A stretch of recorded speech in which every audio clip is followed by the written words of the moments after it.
Welcome to the ASTC NMSU Center for the Arts in Las Cruces, New Mexico. The Center for the Arts is home to the New Mexico State University Department of Theater Arts, where we produce between 5 and 6 live theatrical shows per school year. The space is also rented out for other live performances, used by the university for presentations of all kinds and used for film screenings, but its primary use is for live theater performances by NMSU faculty and students. This film is meant to help viewers better understand the various parts of a theater space, as well as to provide a general tour of the NMSU Theater building. The Center for the Arts was built in 2012. The first performance was Our Town by Thornton Wilder, with student, community, and faculty actors, designers, and crew from all around Las Cruces.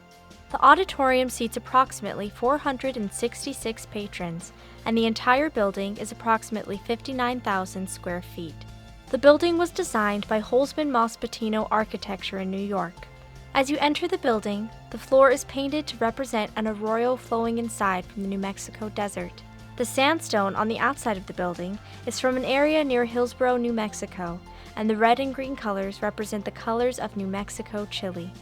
The lobby houses the ticket office and the concession stand. It also houses the main doors of the Mark and Stephanie Medoff Auditorium. This is the theater, the heart and purpose of the building. This is called the house, the seating place for the audience. This is the orchestra, from the Greek word for the main seating area. If you look up, you will see a great mural designed for the building as part of the Art in Public Places program. You might also notice lanterns designed as a three-dimensional aspect of the mural. There are 2 balconies in the theater, the upper balcony and the lower balcony. There is also the mezzanine, the elevated or intermediary section on the ground level beneath the lower balcony. In the back of the house behind the mezzanine, you can see the lighting, sound, and stage manager's booth. This is where crew members operate light and sound as well as special effects like projectors during the show. The stage manager can see everything happening on stage from the booth and will call the show from here. No one does anything during a play without a go from the stage manager. As you learned in the lecture, there are 4 main types of stage spaces, with the most traditional being the proscenium or picture frame style like this. This allows the audience to look directly into the action of the stage from the front and can hide anything that we don't want the audience to see, like special effects. Now let's go on stage. On the very front of the stage is the apron. In most theaters, the apron sticks out in front of the proscenium and can minimize the distance between the actors and the audience. This is the trap door. Underneath is a hydraulic system that can raise and lower the trap. This is ideal for special effects and surprise entrances. The areas on either side of the stage hidden from the audience are called the wings. In the wings, actors can wait discreetly to go on stage, and pieces of the set can be stored there before they are used. These large black curtains, or simply blacks, can be positioned and moved to control how much of the wings are hidden. In the stage left wing of the theater is the fly system. The fly system is a system unique to theater spaces that can be used to bring, or fly, in pieces of scenery or even actors from above the stage. Think Peter Pan. Theatrical lighting instruments are designed to light the actor and the stage. These unique lights can be aimed wherever the lighting designer wishes to ensure the vision of the overall design is achieved. Stage directions are an important communication device.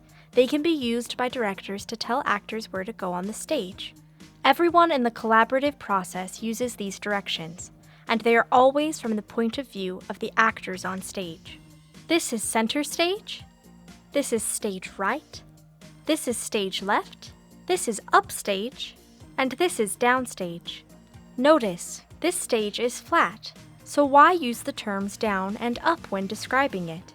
The reason for this is because in many theaters, the stage was raked or tilted so that the back portion of the stage was higher than the front of the stage. The backstage area is an integral part of any theater. Across a hallway is the scene shop. All of our sets are designed by our resident set and lighting designer and built in a larger scene shop across campus. The set pieces are then transported over here and brought in through a roll-up door in the back of the shop. As final touches are added, the pieces are then put into the appropriate place on the stage or backstage until needed. All of the work is done by our faculty, staff, and students. A similar system is used for costumes, except everything is designed and built here in our costume shop within the building, though there is a storage facility across campus that houses costumes we have gained throughout the years, as well as donations we have received through the generosity of the community. Few costume elements are ever bought or rented, unless it's something very simple or specific that is easier to buy rather than build. Costumes are designed by our resident designer and sometimes students. On the second floor of the building is the rehearsal hall. All of the plays produced here are rehearsed nightly for 4 to 5 weeks in this room before moving onto the stage. The space has approximately the same dimensions as the theater stage, which allows the stage manager to tape the outline of the set onto the floor so the actors get a feel of where the set pieces will be. The rest of the second floor contains a sound lab, a computer lab, and a traditional classroom. Certain equipment features such as the 3D design components within the computer lab and the professional sound equipment in the sound lab allow students to gain vital hands-on experience working with modern tools of theater design. The third floor of the building contains a suite of offices for the theater faculty and staff. If you have any questions about the theater here at NMSU, this is where to go. This ends our short tour of the ASTC NMSU Center for the Arts at New Mexico State University, but there is so much more to see. To find information about current shows, ticket prices, parking, auditions, and more, please go to our website at theater.nmsu.edu. Thank you.